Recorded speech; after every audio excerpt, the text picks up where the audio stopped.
नमस्कार साथियों, देखिए आज आपकी जो रीट की एग्जाम हुई थी 28 फरवरी को 2025 को रीट लेवल सेकंड की जो एग्जाम हुई थी एसएसटी विषय के, उसमें आपको जो जीके के प्रश्न पूछे गए थे उसकी अपन यहाँ पर बात करने वाले हैं। देखिए कौन कौन से प्रश्न पूछे गए थे जो विद्यार्थियों के द्वारा हमको टेलीग्राम के ऊपर भेजे गए हैं, उनके बारे में अपन यहाँ पर बात करने वाले हैं। यहाँ से कौन सा क्वेश्चन आपके एग्जाम में नहीं था वो आप कमेंट करके बता सकते हैं। इनके अलावा अगर और कोई क्वेश्चन था तो वो भी आप कमेंट करके बता देना, उसका आंसर भी आपको बता दिया जाएगा। और आप हमारे टेलीग्राम चैनल को ज्वाइन कर लीजिए, उसकी लिंक आपको नीचे कमेंट सेक्शन में दे रखी है, ताकि इनके अलावा अगर और भी कोई क्वेश्चन आता है, कोई भी अपडेट आता है तो वो आपको वहां पर प्रोवाइड करवा दिया जाएगा। देखिए सबसे पहले अपन बात करते हैं बंगाल आर्मी। बंगाल आर्मी की जो पौधशाला है वो किसको कहा जाता है, ये प्रश्न आपको पूछा गया था। बंगाल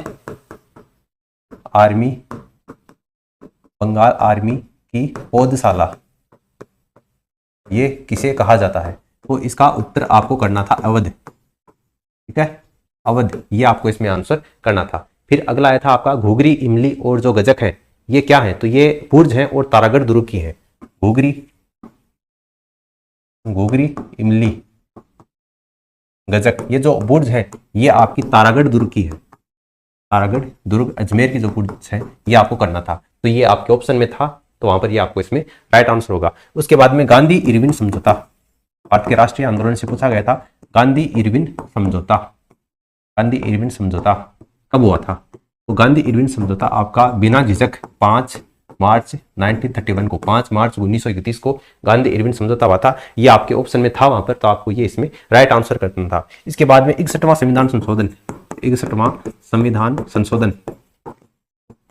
इसमें एक प्रश्न पूछा गया था। 61वां जो संविधान संशोधन है उसके द्वारा निम्न में से क्या परिवर्तन किए गए थे, तो इसमें आपको बताना था कि जो मतदान है, मतदान की आयु घटाकर 18 वर्ष करना, तो ये कार्य 61वें संविधान संशोधन के तहत किया गया था, तो ये आपको इसमें इसका राइट आंसर करना था। अगला आया था राष्ट्रपति को सलाह देने के लिए जो मंत्रिपरिषद होगी वो कौन से अनुच्छेद के तहत होगी।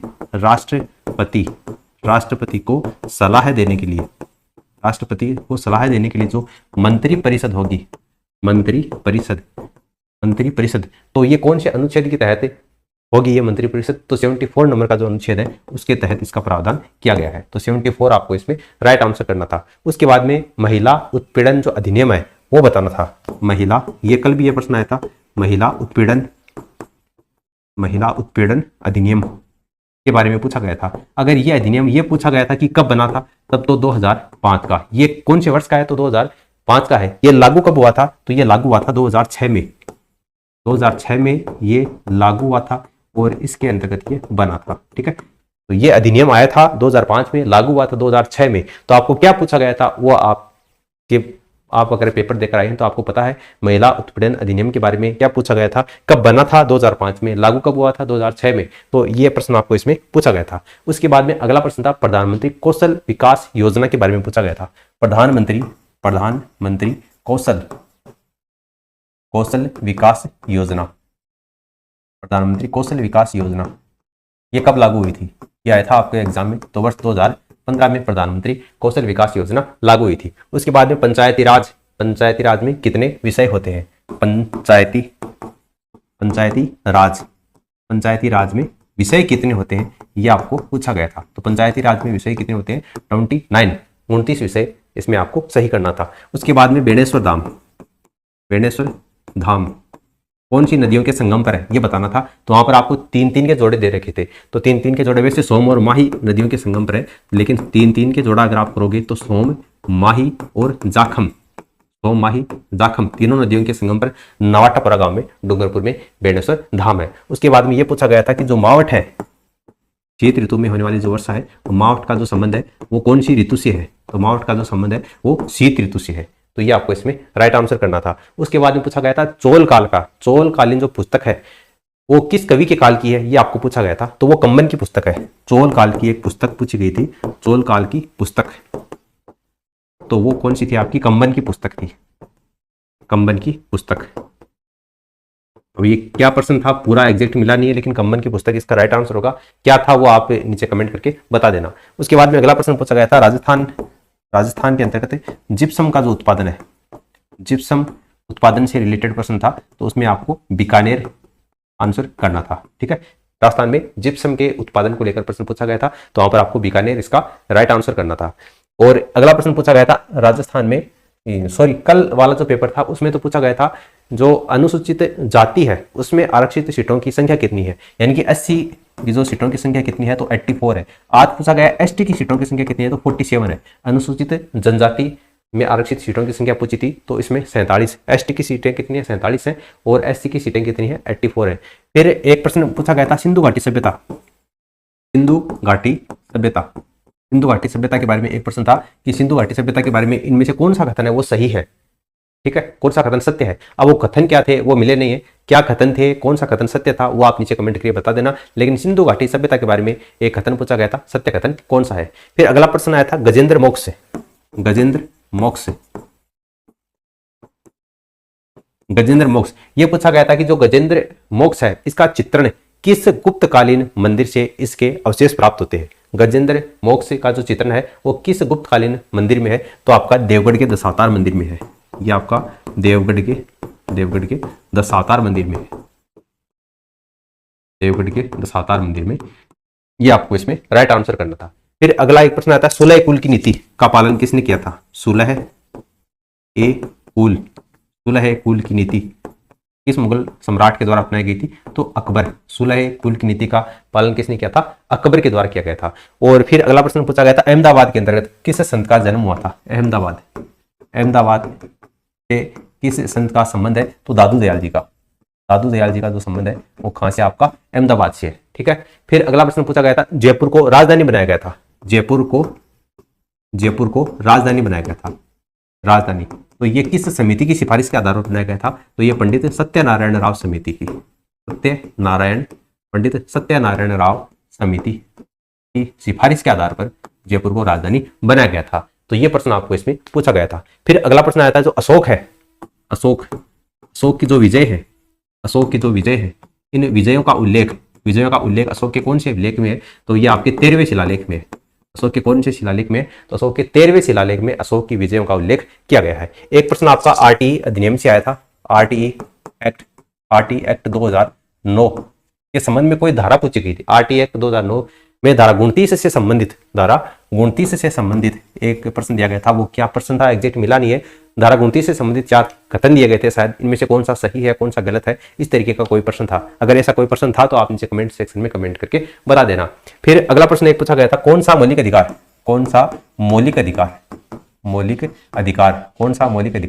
बच्चों के शोषण से संबंधित है।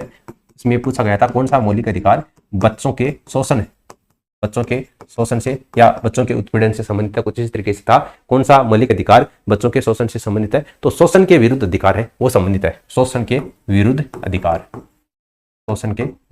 अधिकार ये जो मौलिक अधिकार है ये बच्चों के शोषण से संबंधित है। तो ये आपको इसमें राइट आंसर करना था। फिर अगला प्रश्न आया था भूताला का युद्ध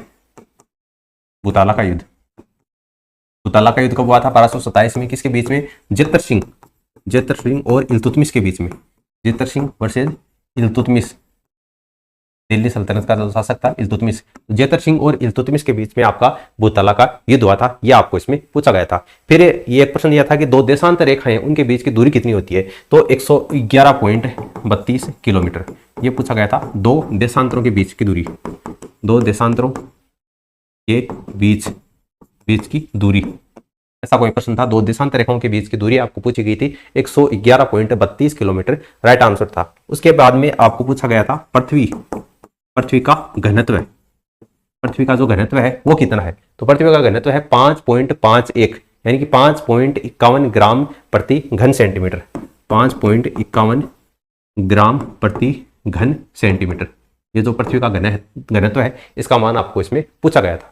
फिर राजस्थानी भाषा से संबंधित बोली कौन सी है, राजस्थानी भाषा से संबंधित आपको 4 बोलियां दे रखी थी, कौन सी बोली है, वो राजस्थानी भाषा से संबंधित है, राजस्थानी भाषा से संबंधित। तो उसमें आपको हाड़ौती बोली दे रखी थी शायद, हाड़ौती बोली ये राजस्थानी भाषा से संबंधित है, ठीक है। जॉर्ज अब्राहम गिरियसन के द्वारा राजस्थानी बोली है उनका वर्गीकरण किया गया है। तो राजस्थानी भाषा से संबंधित बोली पूछी गई थी, तो आपका इसमें हाड़ौती इसका राइट आंसर हो जाएगा। एक आपको पूछा गया था राजस्थानी भाषा शब्द का प्रयोग सबसे पहले किसने किया था, तो 1912 में George Abraham Grierson George Abraham गिरिसन,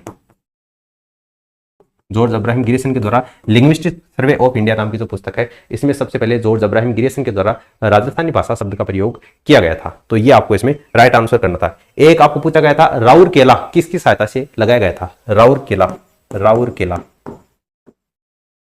तो इसमें आपको जर्मनी करना था, जर्मनी की सहायता से इसकी स्थापना की गई थी, तो इसमें जर्मनी इसका राइट आंसर हो जाएगा। फिर अगला प्रश्न आपको पूछा गया था भोजी लंबरदार का संबंध है वो राजस्थान के किस प्रजामंडल आंदोलन से है, भोजी लंबरदार, भोजी लंबरदार, तो काफी फेमस प्रश्न हो चुका है आज के लिए। भोजी लंबरदार का जो संबंध है ये भरतपुर, भरतपुर प्रजामंडल आंदोलन से, भरतपुर जो प्रजामंडल आंदोलन है उससे संबंधित था भोजी लंबरदार। फिर अगला प्रश्न आया था 2011 की जनगणना के अनुसार राजस्थान की जो पुरुष साक्षरता दर है वो कितनी है, तो ये आपकी 79.19, ये है आपकी पुरुष साक्षरता, पुरुष साक्षरता।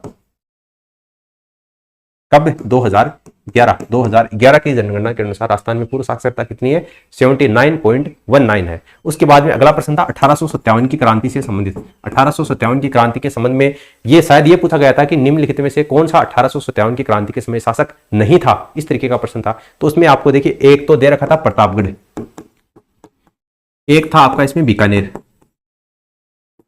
और एक था इसमें झालावाड़, और एक ऑप्शन और था शायद, अब वो क्या है मिला नहीं है, लेकिन इसमें प्रतापगढ़ का जो शासक है वो इसमें हो जाएगा इसमें दलपत सिंह, दलपत सिंह, और बीकानेर का जो शासक है वो इसमें हो जाएगा सरदार सिंह, ठीक है, और झालावाड़ का जो शासक है वो हो जाएगा पृथ्वी सिंह, और शायद एक डूंगरपुर का था, बांसवाड़ा का था, कुछ इस तरीके का प्रश्न था। तो ये आपको इसमें कौन सा सुमेलित नहीं है, कौन सा सुमेलित है, इस तरीके का प्रश्न था। फिर अगला प्रश्न आया था सबसे जो खतरनाक भूकंप तरंग है वो कौन सी है, सबसे खतरनाक है, सबसे खतरनाक भूकंप तरंग, सबसे खतरनाक भूकंप तरंग है वो एल तरंगे, एल जो तरंगे है वो सबसे खतरनाक भूकंप तरंगे होती है। तो ये आपको इसमें एल तरंगे इसका राइट आंसर करना था। फिर अगला प्रश्न आता है शिकार नृत्य, शिकार नृत्य, शिकार नृत्य कौन सी जनजाति का है, तो ये शहर का शिकारी, शहर का शिकारी इंद्रपुरी के लिए झेला और लहंगा लाया। तो ये आपका शहर का शिकारी शहरी जनजाति का है। ये सारे नृत्य याद करने की मैंने ट्रिक आपको हमारे चैनल के ऊपर प्रोवाइड करवा चुकी है, तो वहां पर जाकर आप इसमें देख सकते हैं। फिर अगला एक क्वेश्चन पूछा गया था महात्मा जो बुद्ध है उन्होंने पहला उपदेश कहां पर दिया था, महात्मा बुद्ध ने, महात्मा बुद्ध के द्वारा प्रथम उपदेश, प्रथम उपदेश किस स्थान पर दिया गया था, तो ये आपका सारनाथ में दिया गया था। महात्मा गौतम बुद्ध के द्वारा, महात्मा बुद्ध के द्वारा जो प्रथम उपदेश है ये सारनाथ में दिया गया था, और इस घटना को धर्म चक्र प्रवर्तन के नाम से जाना जाता है। फिर अगला प्रश्न था श्रावक, श्रावक प्रतिक्रमण, प्रतिक्रमण सूत्र चूर्णी, श्रावक प्रतिक्रमण सूत्र चूर्णी, ये जो ग्रंथ है ये किस चित्रकला शैली से संबंधित है, श्रावक प्रतिक्रमण सूत्र चूर्णी जो ग्रंथ है ये किस चित्रकला शैली से संबंधित है, तो ये आपका मेवाड़,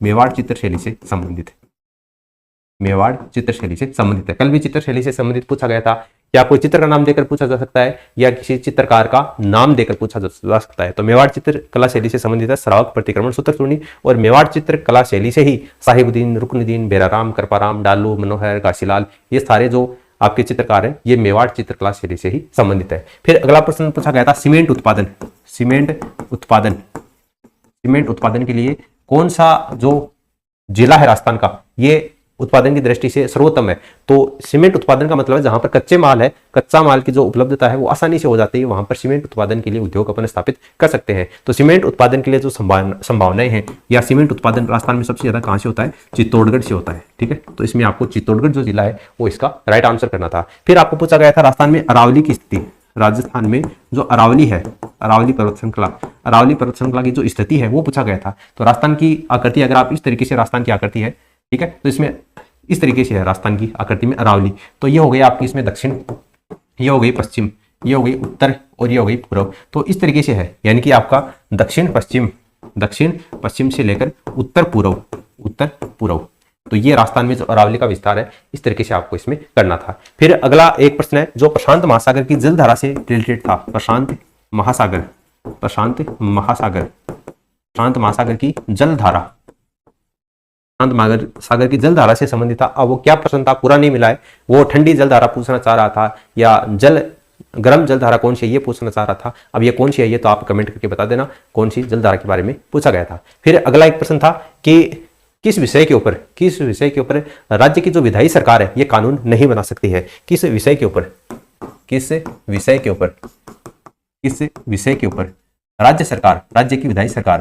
राज्य की विधायी सरकार कानून नहीं बना सकती है। तो वो कौन सा विषय है आपका? मुद्रा के ऊपर कानून बनाने का जो अधिकार है ये आपका केंद्र सरकार के पास में, राज्य सरकार के पास में नहीं है। उसके बाद में अगला प्रश्न पूछा गया था, शुष्क कृषि कहां पर की जाती है, या फिर शुष्क जो कृषि है वो अपने किसको बोलते हैं? तो जहां पर 75 सेंटीमीटर से कम वर्षा वाला क्षेत्र होता है वहां पर शुष्क कृषि की जाती है। 75 सेंटीमीटर से कम वर्षा वाला क्षेत्र, 75 सेंटीमीटर से कम वर्षा वाला जो क्षेत्र होता है वहां पर जो कृषि की जाती है उसको शुष्क कृषि के नाम से जाना जाता है। तो ये आपको इसमें राइट आंसर इसका करना था। अगला प्रश्न पूछा गया था कि स्वतंत्रता के बाद में संविधान सभा में कितने सदस्य थे? स्वतंत्रता के बाद में संविधान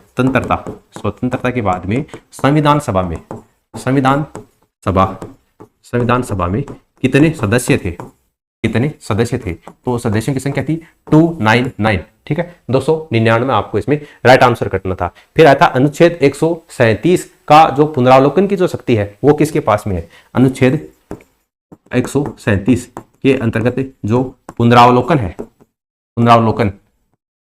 की जो शक्ति है ये शक्ति किसके पास है? तो भारत के सर्वोच्च न्यायालय के पास में, सुप्रीम कोर्ट के पास में ये शक्ति प्राप्त है। फिर अगला प्रश्न आया था 91वां जो संविधान संशोधन है उसके द्वारा केंद्रीय मंत्रिमंडल में कितने सदस्य हो सकते हैं? 91वां संविधान संशोधन के द्वारा केंद्रीय मंत्रिमंडल में कितने सदस्य हो सकते हैं?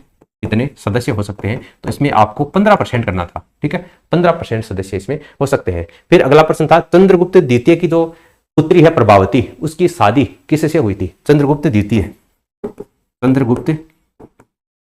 विक्रमादित्य या चंद्रगुप्त द्वितीय, इसकी पुत्री द्विजिसका नाम था प्रभावती गुप्ता। इसकी शादी किसके साथ में हुई थी? तो रुद्र सिंह द्वितीय के साथ में। और ये आपका वाकाटक वंश का शासक था रुद्र सिंह। और रुद्रदेव द्वितीय या रुद्र सिंह द्वितीय दोनों में से कोई भी आ सकता है। रुद्रदेव सही रहेगा वैसे, वरना रुद्रदेव नहीं होता। तो रुद्र सिंह द्वितीय के साथ में जो कि वाकाटक वंश का शासक था उसकी शादी चंद्रगुप्त द्वितीय की जो पुत्री है प्रभावती गुप्ता का पूर्ण ताम्रपत्र भी मिलता है जिसके बारे में अपन को गुप्त वंश की वंशावली है उसके बारे में जानकारी मिलती है। अगला प्रश्न पूछा गया था जो शिवालिक की जो पहाड़ी है उसके निचले भाग में जो नदियां हैं वो जहां पर जाकर विलुप्त होती हैं उस भाग को क्या कहते हैं? शिवालिक की